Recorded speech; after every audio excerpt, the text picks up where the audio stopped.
नमस्कार, मैं हूं अमृता निवेशन और आप देख रहे हैं सत्ता का महासंग्राम। आज बात करेंगे रायगढ़, कोरबा, बिलासपुर जिलों की हॉट सीटों की। रायगढ़ सीट पर भारतीय जनता पार्टी के ओपी चौधरी मैदान में हैं। चौधरी आईएएस की नौकरी छोड़कर भाजपा में शामिल हुए। वे रायपुर के कलेक्टर भी रह चुके हैं। 2018 में चौधरी खरसिया से चुनाव हार गए थे। इस बार पार्टी ने उन्हें रायगढ़ से मैदान में उतारा है। एक चुनावी सभा में गृह मंत्री अमित शाह चौधरी को बड़ा आदमी बनाने का आश्वासन दे चुके हैं। इसलिए कहा जा रहा है कि चौधरी भी भाजपा की सरकार बनने की स्थिति में मुख्यमंत्री पद की दौड़ में हो सकते हैं। चौधरी के सामने कांग्रेस के प्रकाश नायक हैं। प्रकाश नायक पिछले चुनाव में सीट से विजयी रहे थे। रायगढ़ में इस बार 78.78% मतदान हुआ है। रायगढ़ जिले की खरसिया विधानसभा सीट भी महत्वपूर्ण मानी जा रही है। यहां पर कांग्रेस के विधायक उमेश पटेल को भाजपा के महेश साहू चुनौती दे रहे हैं। उमेश पटेल भूपेश बघेल सरकार में उच्च शिक्षा मंत्री हैं। वे 2013 से लगातार चुनाव जीत रहे हैं और पूर्व गृह मंत्री स्वर्गीय नंद कुमार पटेल के बेटे हैं। पिछले चुनाव में पटेल को यहां अच्छी लीड मिली थी। खरसिया में इस बार 86.67% मतदान हुआ है। कोरबा जिले की रामपुर सीट पर भाजपा के वयोवृद्ध नेता ननकीराम कंवर एक बार फिर मैदान में हैं। ननकीराम भाजपा सरकार में गृह मंत्री रह चुके हैं। वे उन नेताओं में शामिल हैं जिन्हें पिछली बार कांग्रेस की लहर में भी जीत मिली थी। ननकीराम के मुकाबले कांग्रेस ने फूल सिंह राठिया को टिकट दिया है। रामपुर में इस बार 79.36% मतदान हुआ। बिलासपुर जिले की कोंटा सीट पर भाजपा के प्रबल प्रताप सिंह जुदेव का मुकाबला कांग्रेस के अटल श्रीवास्तव से है। प्रबल प्रताप सिंह स्वर्गीय दिलीप सिंह जुदेव के मंझले बेटे हैं। यहां से वर्तमान में जेसीसी के रेणु अजित जोगी विधायक है और इस सीट पर रेणु जोगी के मैदान में होने से त्रिकोणीय मुकाबला है। कोटा में इस बार 74.16% मतदान हुआ है। कांग्रेस के घोषणा पत्र पर हर वर्ग ने भरोसा किया है, हर वर्ग ने विश्वास किया है। जैसे महिलाओं के लिए वहां पर बनाया गया था कि छत्तीसगढ़ी लक्ष्मी योजना शुरुआत होगी, 15,000 रुपये महीने हर साल खाता में आएंगे। महिला स्व सहायता समूह कर्ज माफ़ी होगी। बिजली भी जो 200 यूनिट तक उपभोक्ताएँ हैं उनको बिजली की निःशुल्क मिलेगा। केजी से पीजी तक शिक्षक बात है। तो घोषणा पत्र पर 90 विधानसभा को लेकर फोकस से बनाया गया था। हर वर्ग का इसमें ख्याल रखा गया था। जातिगत जनगणना की भी बात की गई है, गरीबों के लिए आवास की बात की गई है। तो निश्चित तौर पर रायगढ़ में भी कांग्रेस घोषणा पत्र ने असर किया है और रायगढ़ में कांग्रेस के जो प्रत्याशी हैं ऐतिहासिक मतों के साथ जीत दर्ज कराएंगे। और भारतीय जनता पार्टी के प्रत्याशी को तो उसके नेता और कार्यकर्ता ही पसंद नहीं कर रहे थे। देखिए, पूरे प्रदेश में जो भ्रष्टाचार का माहौल है, महिलाओं के साथ उत्पीड़न की बात है और महादेव सट्टा ऐप जो सरकार का मुख्यमंत्री का सचिवालय अगर महादेव सट्टा से जुड़ा है, सट्टे जैसी चीज़ें अगर सरकार के संरक्षण में चल रही है और उसके पहले गोबर घोटाला, कोयला घोटाला, कितना घोटाला बोलूं, चावल घोटाला, गरीबों के चौके से चावल चुराने का काम जो सरकार करे 5,000 करोड़ का, तो निश्चित रूप से बड़ी एंटी इनकम्बेंसी है भूपेश बघेल सरकार के खिलाफ। बेरोजगार, नौजवान, किसान, महिलाएं सभी परेशान हैं और हर विधानसभा में मैं कहूँगा कि भूपेश के खिलाफ वातावरण बना हुआ है। ये लगातार हम देख रहे हैं किस तरह के जो आरोप हैं अभी जारी है और चुनाव के नतीजों को कुछ ही दिन बाकी हैं, तस्वीरें साफ हो जाएंगी। लेकिन उससे पहले अब जो ये आरोप लगाए जा रहे हैं और इससे पहले भी ये मुद्दे काफी गर्म थे सियासत में, लेकिन इसका असर जनता पर कितना पड़ा है ये देखना दिलचस्प होगा। 3 दिसंबर को इस वक्त चर्चा के लिए हमारे साथ जुड़ चुके हैं भाजपा से किरण बघेल जी, कांग्रेस से संजय देवगन जी, वरिष्ठ पत्रकार कौशल स्वर्णबेर जी और संवाददाता भूपेंद्र सिंह ठाकुर। आप सभी का बहुत बहुत स्वागत है नादी टीवी में। भूपेंद्र सिंह जी, सबसे पहले मैं आपके पास आना चाहूंगी और जानना चाहूंगी कि जमीनी स्तर पर जब आप उतरते हैं तो क्या किस तरह के समीकरण हैं जो इस बार देखने को मिल रहे हैं, अगर हम बात करें रायगढ़ सीट की?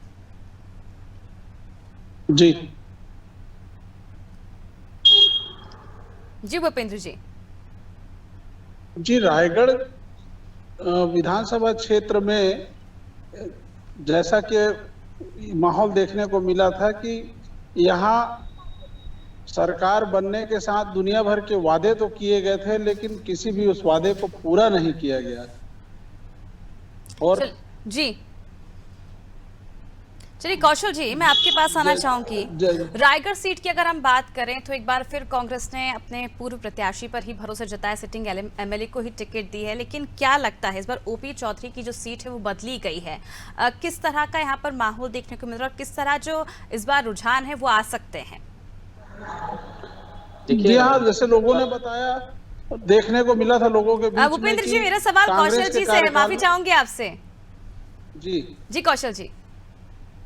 देखिए, निश्चित तौर पर जिस तरह रायगढ़ विधानसभा की जो बात चल रही है, रायगढ़ जिले की जो दो प्रमुख विधानसभा है, रायगढ़ और खरसिया, यदि दोनों ही जगह पर अपन बात करें तो दोनों ही जगह इस बार कड़ा मुकाबला देखने को मिल रहा है। लेकिन जिस तरह ओपी चौधरी की बात जो कही गई, जिस अमित शाह ने उनका जो सभा है उसमें ये कहा कि आप इनको आप जिताइए, बड़ा आदमी मैं बनाऊंगा, तो कई सारी चीजें हैं। मुझे लगता है कि इससे पहले भी अमित शाह जी शायद जो है उनके लिए भी एक बात कह चुके थे कि इस तरह की जो चीजें हैं, तो मुझे ऐसा लगता है कि निश्चित तौर पर जब प्रत्याशी चुनावी मैदान में होता है तो राजनीतिक दल के जो नेता हैं, जो कद्दावर नेता होते हैं, जो चुनाव प्रचार के लिए मैदान में करते हैं, वो जनता को रिझाने के लिए तरह तरह के बयान देते हैं। और जिस तरह की बातें सामने आई है, निश्चित तौर पर ओपी चौधरी कलेक्टर रहे हैं, पूर्व आईएएस हैं छत्तीसगढ़ के, और काफी अच्छा काम उनका कार्यकाल रहा है।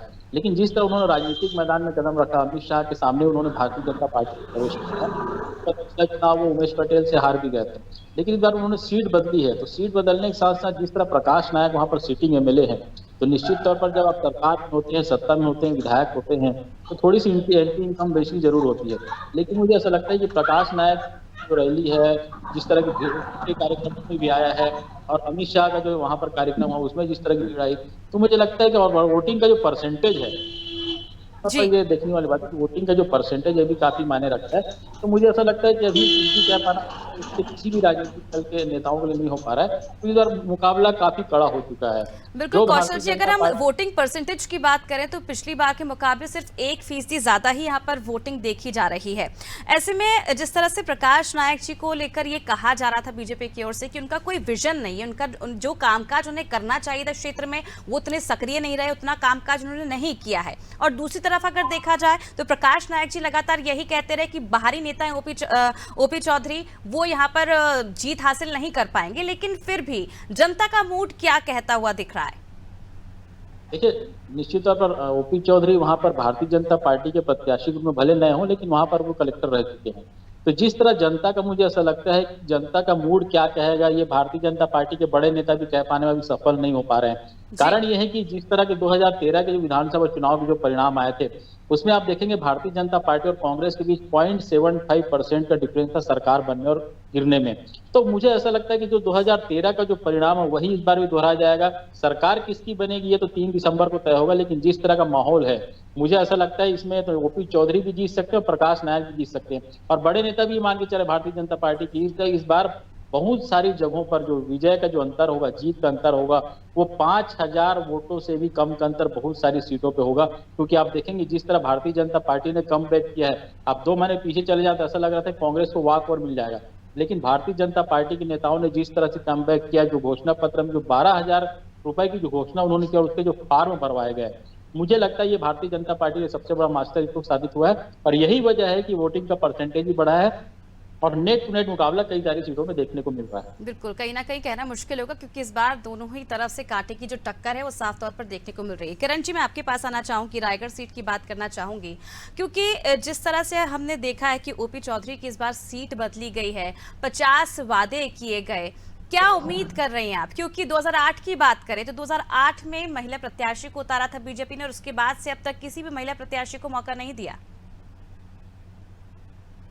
देखिए, अगर हम रायगढ़ की सीट की बात करें तो निश्चित तौर पर वहाँ शक्रजीत नायक कोई विधायक रहे हैं, वो काफी कद्दावर नेता थे। ठीक उनकी मृत्यु के बाद उनके बेटे को ये प्रत्याशी बनाया गया, लेकिन जनताओं के अपेक्षा में खरे नहीं उतरे। जितना कि मैंने ग्राउंड रिपोर्ट ली है, मैंने जितना लोगों से वार्तालाप हुए, तो कहीं ना कहीं अपने पिताजी के तुलना में प्रकाश नायक जी उतने जनता के उम्मीद पे खरे नहीं उतरे।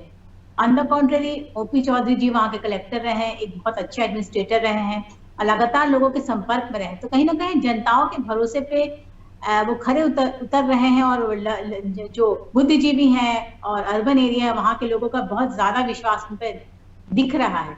तो मुझे लगता है कि ओपी चौधरी जी के लिए सीट निकालना बहुत ईजी रहेगा।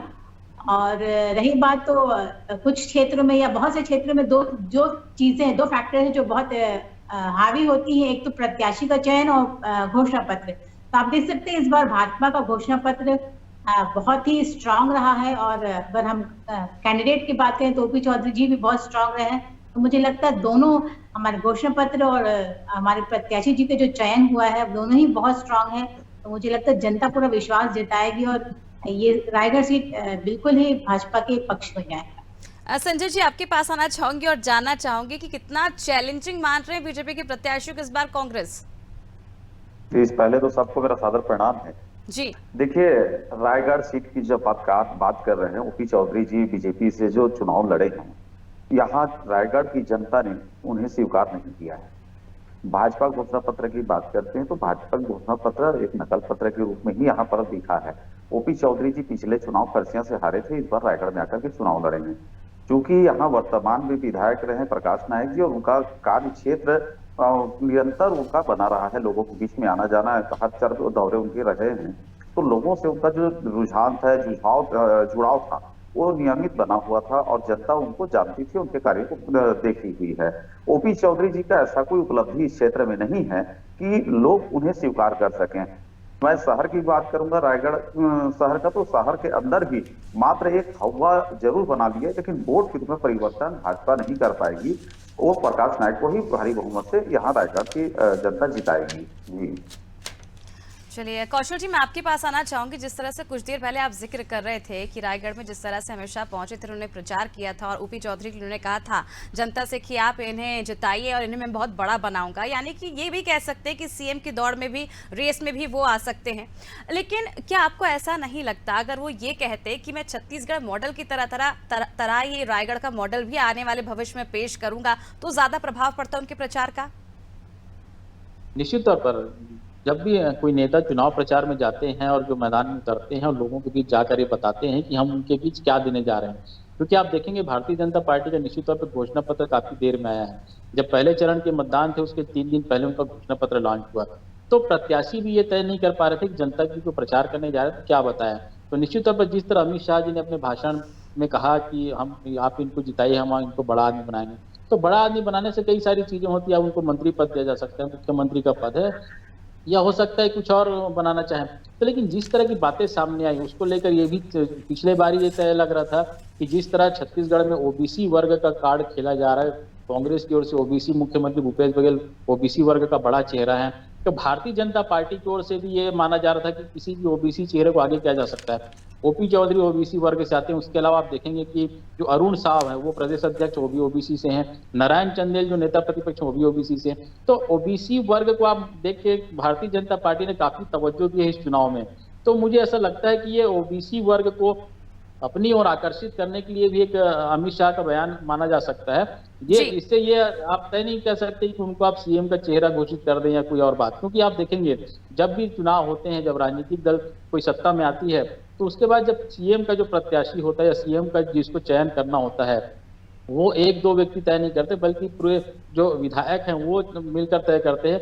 और निश्चित तौर पर भारतीय जनता पार्टी में देखा भी है कि कई राज्यों में इस तरह की चीजें हुई है कि जो दूसरे दल से जो आए हैं उनको भी उन्होंने सीएम बना दिया है। तो ये उस स्थिति में तय होगा कि ओपी चौधरी होंगे, अरुण शाह होंगे, या अजय चंद्राकर होंगे, या फिर नारायण चंदेल होंगे। क्योंकि देखिए ओबीसी एक बड़ा फैक्टर है। राहुल गांधी अपने भाषणों में कई बार कह चुके हैं कि हम छत्तीसगढ़ में या राजस्थान में या मध्य प्रदेश में सरकार में आएंगे तो जातिगत जनगणना कराएंगे, और जातिगत जनगणना में उन्होंने सबसे बड़ा जोर दिया है ओबीसी वर्ग को। तो मुझे ऐसा लगता है कि ओबीसी वर्ग की कार्ड खेलने के भारतीय जनता पार्टी की ओर से ऐसा बयान दिया गया होगा, और इसी का एक परिणाम है कि उन्होंने कहा है कि आप इनको जिताइए, हम उनको बड़ा आदमी बनाएंगे। बिल्कुल। भूपेंद्र जी, आपके पास आना चाहूंगे। अगर हम बात करें कोटा सीट की, तो किस तरह के स्थिति बनती हुई नजर आ रही है? क्योंकि अगर हम देखें तो चुनाव के वक्त और हमने पिछला जो देखा है पूरा सिनेरियो, कांग्रेस का ही गढ़ रहा है हमेशा से। शुरू से कांग्रेस से गढ़ ही रहा है। अभावित मध्य प्रदेश में जैसे कृष्ण कुमार गुप्ता ने 6 बार चुनाव जीतकर कांग्रेस को एक अभेद किला के रूप में बनाया था। इसी तरह बीच में अभी रोशन लाल जी चुनाव जीते बीजेपी के लिए, तो ये गढ़ टूट गया था। इसके बाद पुनः दूसरी बार 2018 में चुनाव जब हुए तब प्रकाश नायक जी चुनाव जीते, तो वापिस से कांग्रेस को इसमें जीत की हासिल हुई थी। अब आगामी 3 तारीख को पता चलेगा कि ये जीत की सिलसिला बरकरार रहती है, ये सिरा से टूटता है। किरण बघेल जी, आपके पास आना चाहूंगी, कोटा सीट की बात करना चाहूंगी, क्योंकि जिस तरह से यहाँ पर मोदी मैजिक जो है वो भी नहीं चला था, क्या लगता है कि इस बार मोदी की गारंटियां काम आ पाएंगी, यहाँ पर असर करेंगी कुछ? हाँ बिल्कुल अमृता जी, हम देख सकते हैं कोटा में लगातार जोगी परिवार वहाँ पे चुनाव लड़ता है और विजयश्री भी प्राप्त करता है। लेकिन कहीं ना कहीं अजीत जोगी के निधन के बाद इस पार्टी की अस्तित्व और रेणु जी की भी जो इमेज है धीरे धीरे धूमिल होती जा रही है। कहीं ना कहीं जोगी कांग्रेस छत्तीसगढ़ से कमजोर होता नजर आ रहा है या एक तरह से विलुप्त होता नजर आ रहा है। तो कहीं ना कहीं इनका प्रभाव यहाँ कम पड़ा है। और बीजेपी के जो हमारे कैंडिडेट हैं प्रबल सिंह जी है, जो कि जुदेव जी के सुपुत्र हैं, और उस एरिया में उनके पिता का अच्छा खासा प्रभाव है, चाहे वो राजनीतिक हो या सामाजिक हो। उनके पिता ने जो घर वापसी का अभियान चलाया था वो पूरे छत्तीसगढ़ में फेमस है, या पूरे मध्य प्रदेश जब अलग नहीं हुआ था तब भी बहुत उनके घर वापसी का अभियान बहुत तेजी से चला था, जो बहुत प्रभावशाली रहा था, खास तौर पे उस क्षेत्र पे। तो मुझे लगता है कहीं ना कहीं उस व्यक्तित्व का प्रभाव, उनके पिता का और उनके परिवार का प्रभाव है, वो हमको इस सीट में देखने को मिलेगा। और प्रबल देव सिंह भी इस सीट में विजयी होने के लिए कामयाब होंगे। अच्छा, देखने वाली बात होगी, 3 दिसंबर को ही साफ हो पाएगा ये तो। संजय, आपके पास आना चाहूंगी संजय जी, जिस तरह से 2018 की अगर हम बात करें तो रेणु जी को टिकट नहीं दिया गया था और उसके बाद कहीं ना कहीं कांग्रेस ने इसका भुगतान भी किया था, क्या उम्मीद कर रहे हैं इस बार? जी बिल्कुल सही बात है। कोटा सीट जो है जोगी परिवार का अपना सीट है वो, और उसको उसी नाम से भी जाना जाता है जी। लेकिन वर्तमान परिस्थितियां अब अलग हो गई है, क्योंकि अजीत जोगी जी के जाने के बाद रेणु जोगी जी संभाल रही थी। अब रेणु जोगी जी का भी स्वास्थ्य उतना ठीक नहीं रहता है और लोगों के बीच में उनका उठना बैठना उतना नहीं हो पाता है। तो इस बार वहां पर की सीट जो है, कोटे का सीट जो है, वो कांग्रेस के पक्ष में दिख रहा है और कांग्रेस वहां की सीट को जीतने के लिए पूरी उसमें यह है कि वहां की जनता ने जो इस बार जो वोट किया है और वहां पर जो लोगों के चेहरे से समझ में आया है, लोगों की जो वोटिंग के दिन लोगों से जो मुलाकात हुआ है कार्यकर्ताओं का, उनको देखते हुए ये हमें लग रहा है कि कोटा की सीट इस बार कांग्रेस जीत करके आएगी। जी चलिए कौशल जी, मैं आपके पास आना चाहूंगी। जिस तरह से बीजेपी कांग्रेस दोनों की बातें आपने सुनी होंगी, दोनों ही दावा कर रहे हैं कि कोटा की सीट जो है बीजेपी जीतेगी। यहाँ संजय जी का कहना है कि कांग्रेस जीतेगी। लेकिन जिस तरह से जोगी परिवार का यहाँ पर कब्जा रहा है, यहाँ पर ना मोदी मैजिक चला है और ना ही जो गलतियां कांग्रेस ने पूर्व में की थी ना वो उसे सुधारने का यहाँ पर प्रयास किया है। क्या लगता है कि एक बार फिर यहाँ पर जोगी परिवार ये सीट ले जाएगा, या फिर मोदी की गारंटी यहाँ पर कुछ काम करेंगे, या फिर कांग्रेस एक बार फिर यहाँ पर वापसी करेगी? देखिए, निश्चित तौर पर कोटा विधानसभा सीट में इस बार मुकाबला त्रिकोणी है। ये नहीं कह सकते वहां पर कांग्रेस भाजपा के बीच मुकाबला है या फिर जोगी कांग्रेस और किसी एक दल के बीच मुकाबला है, क्योंकि वहां पर सिटिंग एमएलए रेणु जोगी है और अजीत जोगी की पत्नी है। और अजीत जोगी का जो वर्चस्व क्षेत्र में रहा है और जो सिंपैथी रेणु जोगी के प्रति वहां पर देखने को मिलती है, तो मुझे ऐसा लगता है कि वहां पर मुकाबला इस बार भी त्रिकोणी इसलिए हो जाता है क्योंकि वहां पर कांग्रेस ने जो अटल श्रीवास्तव जिनको वहां से मैदान में उतारा है, वो जो पर्यटन बोर्ड के अध्यक्ष और बिलासपुर के ठीक ठाक चेहरे के रूप में जाने जाते हैं और बिलासपुर से भी वो दावेदारी कर रहे थे। उसी तरह जो प्रबल प्रताप जुदेव है क्षेत्र में, उनकी भी अच्छी पैठ है। इस तरह आप देखेंगे कि वहां पर मुकाबला बिल्कुल त्रिकोणी हो गया है। यदि सिंपैथी चली अजीत जोगी के, वहां पर मानने वाले बहुत सारे लोग हैं। निश्चित तौर पर अजीत जोगी के निधन के बाद से जो जोगी कांग्रेस का जो वर्चस्व है, जैसा जनाधार अजीत जोगी के समय हुआ करता था, वो लगभग खत्म सा हो गया, क्योंकि अमित जोगी उस चीज को आगे नहीं बढ़ा पाए। तो इस तरह आप देखेंगे यदि सिंपैथी वोट गेन करती हैं रेणु जोगी, तो मुझे ऐसा लगता है कि काफी बहुमत के साथ वो आ सकती हैं। लेकिन जिस तरह भारतीय जनता पार्टी ने मेहनत की और कांग्रेस ने मेहनत की वहां पर उस सीट, क्योंकि कांग्रेस की परंपरागत सीट रही और पंजा छाप के रूप में जीत के आए, लेकिन आप देखेंगे पिछले बार वो अजीत जोगी के कारण रेणु जोगी की जीत हुई थी। तो इस तरह इस लिहाज से माना जा सकता है कि इस सीट पर मुकाबला त्रिकोणी है और वहां का परसेंटेज भी आप देखेंगे, मुझे लगता है 75 समथिंग कुछ परसेंटेज वहां पर वोटिंग हुई है। तो वोटिंग परसेंटेज भी काफी ठीक ठाक रहा है। तो इस लिहाज से आप देखेंगे कि जनता ने वहां पर पूरे निकल कर वोट डाले हैं और वोट किस ओर गिरा है, किस ओर रुझान है, क्योंकि दावे तो सभी राजनीतिक दल को किए जा रहे हैं। जोगी कांग्रेस भी दावे करे कि रेणु जोगी की सीट हम बिल्कुल जीतेंगे। तो जिस तरह की चीजें सामने आ रही है, ये अभी कह पाना मुश्किल है, लेकिन मुकाबला वहां मान सकते हैं कि त्रिकोणी नहीं बल्कि त्रिकोणी मुकाबला कोटा सीट पर आप देख सकते हैं। बिल्कुल कौशल जी, क्योंकि जिस तरह से हमने देखा था रेणु जोगी कहीं ना कहीं चाहती थी कि जेसीसी का जो विलय है अनिल जोगी के बाद एक बार फिर कांग्रेस में हो, लेकिन कांग्रेस ने जिस तरह से एक बड़ी शर्त रख दी थी अमित जोगी को ना पार्टी में लेने की, कहीं ना कहीं उसका खामियाजा क्या लगता है कि 2023 में एक बार फिर दोहरा सकता है, क्योंकि कांग्रेस को इससे काफी नुकसान पहुंचा था इस सीट पर पूर्व में भी। देखिए निश्चित तौर पर अजीत जोगी के समय जोगी कांग्रेस अलग शक्तिशाली थे और बसपा के साथ उन्होंने 7 विधानसभा सीटें जीती थी। लेकिन इस बार आप देखेंगे कि जोगी कांग्रेस बिल्कुल अलग ही चली है और बसपा बिल्कुल अलग चली है। तो जिस तरह की देखने को मिल रही बाकी, मुझे ऐसा लगता है कि जोगी कांग्रेस की जो सीट है वो पिछले बार की तुलना में कम हो सकती है। पिछले बार उनके पास 5 विधायक थे और 2 बसपा के थे। तो इस बार मुझे ऐसा लगता है कि दूसरे जो कोटा क्षेत्र है, खासकर कोटा और इसका मरवाही क्षेत्र में जो जोगी कांग्रेस की पकड़ थी वो मुझे लगता है ढीली पड़ चुकी, क्योंकि जोगी जी के निधन के बाद वहां पर कांग्रेस मरवाही सीट कांग्रेस ने जीत ली है। तो जिस तरह की बातें अभी देखने को मिल रही है, निश्चित तौर पर मैंने कहा ना कि यदि सिंपैथी वोट मिलता है अजीत जोगी के जो जानने समझने पहचानने वाले लोग यदि रेणु जोगी पर भरोसा कर जाते हैं, निश्चित तौर पर रेणु जोगी एक बहुत भद्र महिला है, अच्छी महिला है, लेकिन वो अभी कुछ कमजोर हो चुकी है और राजनीतिक रूप से आप देखेंगे तो मिलना जुलना उनका काफी कम हो चुका है। लेकिन यदि अजीत जोगी के मानने जानने और समर्थक वहां पर काम किए होंगे तो मुझे ऐसा लगता है कि रेणु जोगी को वहां पर ज्यादा ताकतवर अभी भी है, क्योंकि कोटा उनकी परंपरागत सीट रही है। बिल्कुल। किरण जी, आपके पास आना चाहूंगी, बात करना चाहूंगी खरसिया सीट की, क्योंकि यहाँ पर अगर देखा जाए तो 11 बार चुनाव हुए हैं और उपचुनाव में भी कांग्रेस ही यहाँ पर जीत हासिल करती आई अब तक।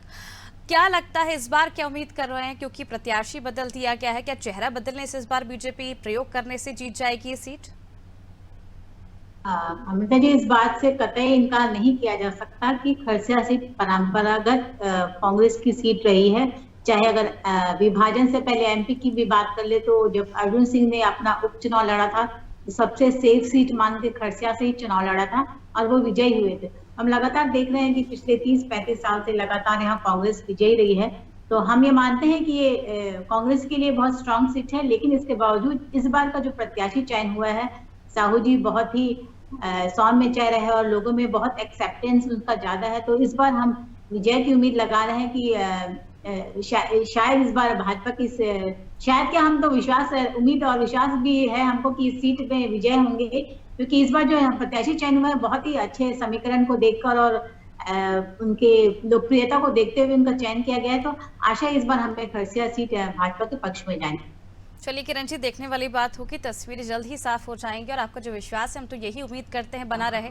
बहुत बहुत शुक्रिया आप सभी का मुझसे जुड़ने के लिए। तो देखिए किस तरह से सभी सीटों को लेकर बीजेपी कांग्रेस दोनों ही दावे कर रहे हैं कि इस बार बहुमत के साथ अपनी छत्तीसगढ़ में सरकार बनाएंगे। चाहे कांग्रेस की बात करें, कांग्रेस यही दावा करे कि हर सीट पर विजयी होगी, वहीं बीजेपी उन सीटों पर भी दावा कर रही है जिस सीट पर उसने अब तक खाता नहीं खोला है, जब भले 15 साल उसकी सरकार रही हो। अब देखने वाली बात होगी जो उम्मीद है, जो प्रयोग है बीजेपी की ओर से किए गए थे वो कितने सफल साबित होंगे। और अगर हम बात करें कोटा सीट की, तो कोटा सीट में इस बार मुकाबला बेहद दिलचस्प माना जा रहा है। त्रिकोणीय मुकाबला है और सबकी निगाहें सीट पर टिकी हुई हैं। अब देखना होगा कि रेणु जोगी एक बार फिर इस सीट पर कब्जा जमाती या फिर ये सीट कांग्रेस के खाते में जाती है। फिलहाल मुझे दीजिए इजाजत और आप देखते रहिए आदि टीवी। नमस्कार।